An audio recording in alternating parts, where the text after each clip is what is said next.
Good morning. How's it going? And welcome back to Consuming Cinema, a show about making and pairing food and drinks from popular movies and TV shows. This week, to celebrate Groundhog Day, we're making and pairing angel food cake with sweet vermouth on the rocks with a twist from Groundhog Day. If you haven't seen Groundhog Day, it's a 1993 comedy co-written and directed by Harold Ramis, which follows Phil Connors, a cynical and self-centered Pittsburgh weatherman covering the annual Groundhog Day festival in Puxatawney, Pennsylvania. For the, how many years has it been again now, Phil? 4, Nan.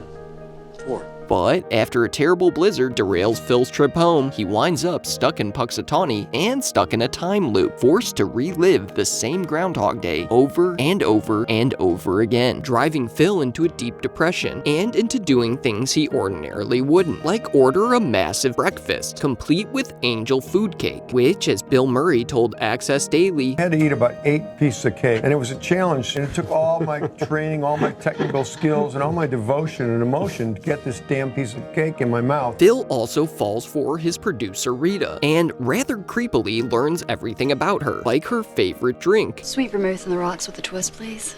Can I buy you a drink? Okay. Sweet vermouth, rocks with a twist, please. That's my favorite drink. Mine too. But before we get to our sweet vermouth, we're first gonna start our angel food cake, which is a combination of cake flour, sugar, in addition to cream of tartar, or potassium bitartrate, which is actually a byproduct of winemaking. We're gonna mix that together before separating some egg whites and whipping them up, before adding sugar and mixing some more. We'll now sift the dry ingredients into the egg mixture before transferring the batter to this cake pan specifically used for angel food cake called a tube pan. And when using a tube pan, it's very important that you do not grease it. So we'll fill our tube pan and then place it into the oven to bake, and once our angel food cake is out of the oven, let it rest for several hours until completely cool. But as we cut into the cake, Bailey and I both agree that the texture just isn't right. Something about it was just...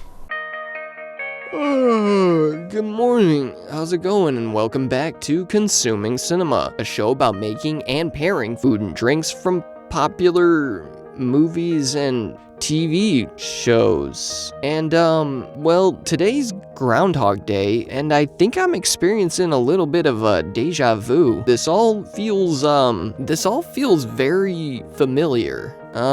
Anyways, today we're making and pairing breakfast? What, I gotta do a whole breakfast now? With, yep, sweet vermouth. That's right, yep, on the rocks, with a twist, from Groundhog Day. If you haven't seen Groundhog Day, wait, no, come on, we're not doing all this again. I got enough copyright claims on the channel as it is. But before we get to our sweet vermouth, we're first gonna start our angel food cake. Our actual angel food cake, with this recipe coming from Liz over at the Sugar Geek Show, whose video you can watch here, which starts with 4 ounces of cake flour, which we want to sift into the bowl, followed by 6 ounces of granulated sugar, in addition to 1 ounce of cornstarch, 1 teaspoon of that cream of tartar, which actually should be added later to our egg whites, in addition to a 1/4 teaspoon of salt, for which, because of its size, kosher salt isn't really the best, but luckily I had a little packet of regular salt lying around. Now simply mix these dry ingredients together, or additionally you can sift them one more time, after which we're gonna weigh out 12 ounces of egg whites that we're then gonna whip up until they're foamy. This is now the point you should add your cream of tartar, along with a teaspoon of vanilla extract, and then we'll continue to whip these whites, and as we do, we'll add 6 ounces of sugar in small increments at a time. Now this is the point that you'll see that we should have added the cream of tartar, because it will help the egg whites stiffen up quicker. Ultimately, we're looking for soft but firm peaks, at which point we'll sift our dry ingredients into our egg whites and gently fold up from the bottom, never putting any downward pressure on the egg whites. We simply want to fold and cover the sifted dry mix with the egg whites, and after all of the dry ingredients are folded in, we will now carefully pour our cake batter into our pan, and then we'll use a basic butter knife to make a zigzag motion through the batter, helping to evenly distribute it, and then we're going to put our cake into a 375-degree oven for 40 minutes, after which we'll let the cake rest for another 30 minutes. Then we'll remove our cake from the oven, and using a wire rack, we'll now flip it over upside down and let it cool completely. While it cools, we're going going to make a strawberry buttercream. We're first going to whip up 2 sticks of room temperature butter using a standard hand mixer, gradually increasing the speed until our butter looks something like this, before then adding a bit of confectioner sugar at a time until we have used a whole box. At the same time, we're gonna add some strawberry syrup from these macerated strawberries I made. To macerate strawberries, all you need is a combination of strawberries, lemon juice, lemon zest, and 2 tablespoons of sugar per 1 cup of fruit, and simply mix these ingredients together, at which point I then added some pink food coloring to get it to this color. Now we're going to frost our cake using a rotating stand. As we found out the last time I made a cake, I'm really not good at frosting a cake. So has become the custom, my lovely fiance Bailey helped me frost this cake, and once that cake is beautifully frosted, the next part of our breakfast we're gonna work on is our pancakes. Pancakes! Pancakes! Now, I had found this really great pancake recipe, but somewhere in the time loop, I lost it forever. Don't worry, there'll definitely be a movie down the line that we can make pancakes for. Pancakes! But before we cook our pancakes, we're first gonna prepare some bacon the way we've done it on this channel before, on a gated and foil-lined baking sheet, baking the bacon in a 350-degree oven for 30 to 40 minutes. In the meantime, we're gonna cook up some sausages, which we'll do on a piping hot cast iron skillet until they get a good hard sear before reducing the heat to let the insides cook through, after which we'll whip up our pancakes, flipping them once we see these bubbles forming all over until we have a large stack of pancakes. It's now time to make some scrambled eggs by whisking together 3 eggs, and then into a medium-low pan, we'll add some butter, or in my case here, ghee, cooking the eggs, breaking them up in the pan as we do, and now it's time to head on over to plate. So we'll plate up all of our breakfast accoutrement, and now that our breakfast is complete, it's now time to talk about our sweet vermouth. And the sweet vermouth we're using today is Carpano Antica, which is actually the world's first vermouth, invented in 1786 in Turin, Italy by Antica's namesake, Antonio Benedetto Carpano, and was created by infusing white wine with herbs, spices, and spirit. We'll serve our sweet vermouth in a rocks glass, to which we'll add some ice, and then we'll pour in around 3 ounces of our sweet vermouth before garnishing with a twist of lemon. Admittedly, I'm not the best at pulling peels, but we'll express the oils of that peel all over the glass. Then, once our sweet vermouth is all ready, all that's left to do is drizzle some maple syrup on top of our pancakes, and at long last, our breakfast with sweet vermouth on the rocks with a twist is finally done. Now there's nothing left to do but to taste it. So we'll start by having a taste of our various breakfast items, that exquisitely crisp, salty bacon, some of these delicious looking sausages, our perfectly tender eggs, and this spectacularly decadent pile of impossibly fluffy flapjacks. But how's the star of the show? Our angel food cake. Well, let's just cut ourselves a comically large slice of that cake and put it in our mouth. And how can you at home be sure that I put the whole thing in there? If you don't believe me, I can give you myself.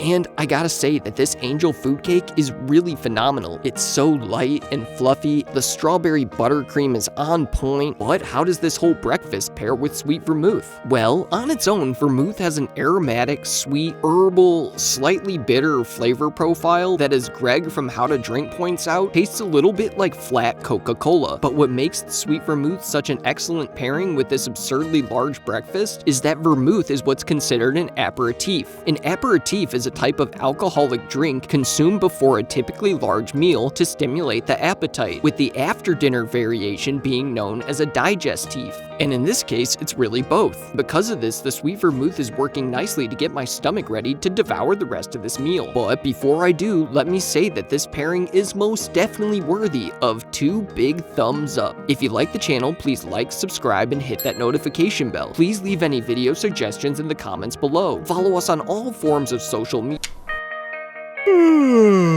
Wait, oh no, not again. Come on, man. We were in the end credits. I saw the credits. I did it. I did the taste test. I did the thumbs up. I did all that shit. What more do I have to do? Alright, well, whatever, if I'm here. So, as I made yet another angel food cake, I contemplated my existence in this redundant, seemingly endless checkerboard void, perhaps a metaphysical embodiment of my own ego. How many more cakes would I have to make? How would I ever escape this existential nightmare? My repetitive existence feeling like a microcosmic metaphor for our society as a whole, stuck in a perpetual rut.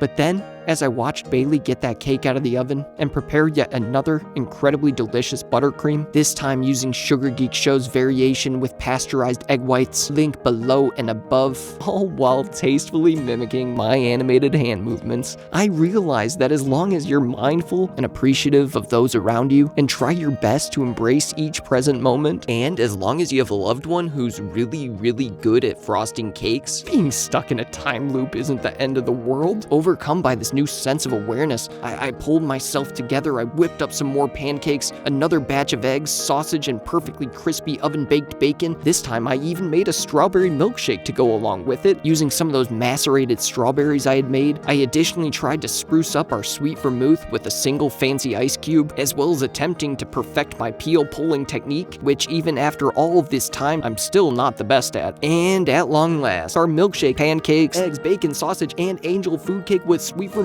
on the rocks with a twist is finally done. Now there's nothing left to do but to taste it. Again. And again, it's still very delicious breakfast food. Great pancakes, tender buttery eggs, crispy bacon, and what's not to love about some sausage. But once again, the real star of the show here is the angel food cake. Although now, because I used the macerated strawberries in both, the angel food cake is made even better by the addition of this milkshake. What makes them taste so good together is that, frosting aside, there's hardly any fat in the cake. So this fatty, creamy, rich milkshake goes perfectly with the light, fluffy angel food cake. And once again, this sweet vermouth on the rocks with the twist really gets you primed to devour more of this extravagant smorgasbord. So, while at this point I really have no idea if I'm waking up in this time loop again tomorrow, no matter what, I can assuredly say that I'm really just grateful to be here and that this pairing is still worthy of 2 thumbs way up. If you like the channel, please like, subscribe, and hit that notification bell. Please leave any video suggestions in the comments below. Follow us on all forms of social media at Consuming Cinema, and don't forget to join us next time when we make a pairing from Groundhog Day.